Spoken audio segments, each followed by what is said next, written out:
It's time to wake up, San Gabriel Valley, with CCN Sunrise.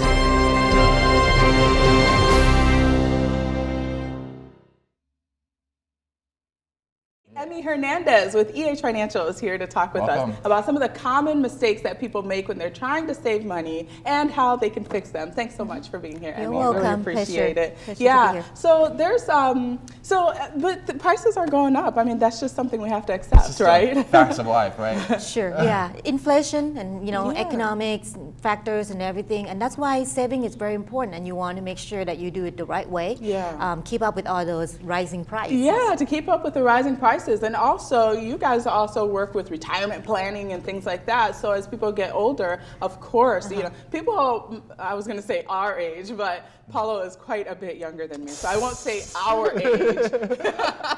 I'm the grandma. We're not here. even in the same demographic. I'm just kidding. I know. To remind me how old I am again, Paulo.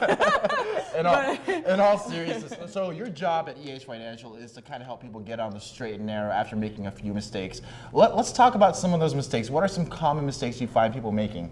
Well, one of the common mistakes, especially people that in a little bit younger, like in your age. That's when you make the mistakes. Like the baby on the set now. Right. Most of the people already start saving and have some, investment portfolio. They already have their model, asset allocation, stuff like that.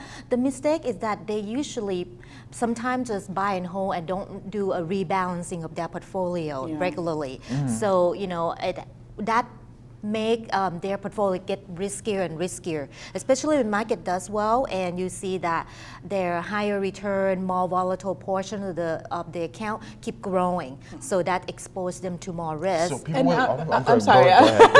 Go ahead. You got to watch out for me, Paul. Yeah, I need to know. I'm sorry. Yeah. I'm the big interrupter. Go for it. Go for it. But we do have some graphics about this that I want to be able to show, and hopefully we can see them here on the screen in a little bit.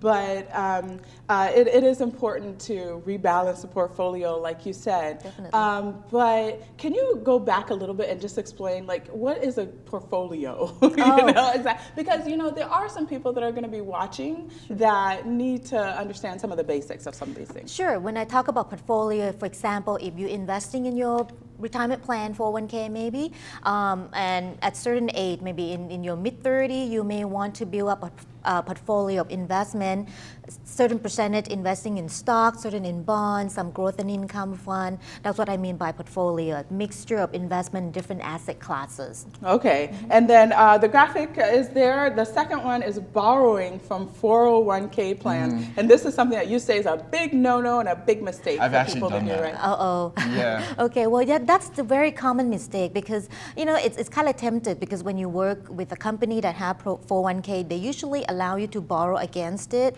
and the interest rate is very low. A lot of people think, well, I'm just borrowing the money and pay myself with those interests. But several things that make it not such a good idea. For example, number one, the opportunity that you lose because your money could have been working harder and make more in the market instead of that little return that you're paying yourself. Had you left it alone. Have you left it alone, correct. And secondly, when you pay back those loans, you actually use money after tax to pay it back. Right. Because every dollar that you earn, let's say you're in a 25% tax bracket, you only have 75 cents of that $1 to pay back the loan. And after the money go back into the 401k, it becomes taxable again that you have to pay when you withdraw it later. Okay. So it's kind of double dip in a way. It's a little bit of a rude awakening too when you do borrow against your 401k, you forget about it, then it comes time to do your taxes and all of a sudden you owe this portion. If you have to leave your job, you have to pay it back right away, and if you can't, it becomes taxable, and young person like you could get hit with 10% early penalty withdrawal on that as well. Okay, you know what? Time goes so fast when we're on the set. I know we have just a little bit of time left. We'll extend this segment just a little bit for you. Let's go ahead to another mistake that people make, borrowing. A lot of people what we call it's impulsively borrowing. I'm not talking about home or anything like that because that's like, something big and important.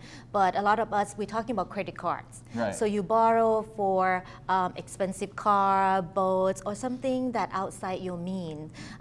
Materialistic. Exactly. Impulse buys. Yeah. Good debt like borrowing to buy a first home, that could help build your credit score. But bad debt could lead to bankruptcy. So that's something to watch out. Okay, and then there are a few other things like not reviewing your estate plan. That's also very important as well. That's very important. Yeah. Okay. Yep. That's because a lot of time tax law changes, and you have to make sure that your estate plan keep up with that. Okay. As well. Thank you so much, Emmy, for being with us. We really appreciate it. You gave a lot of good information, and there's never enough time to do it all. I'm sorry. So we'll have to bring you back. Sure. Follow me out. We'll have to bring you back to talk about some more things in the future. Thank you.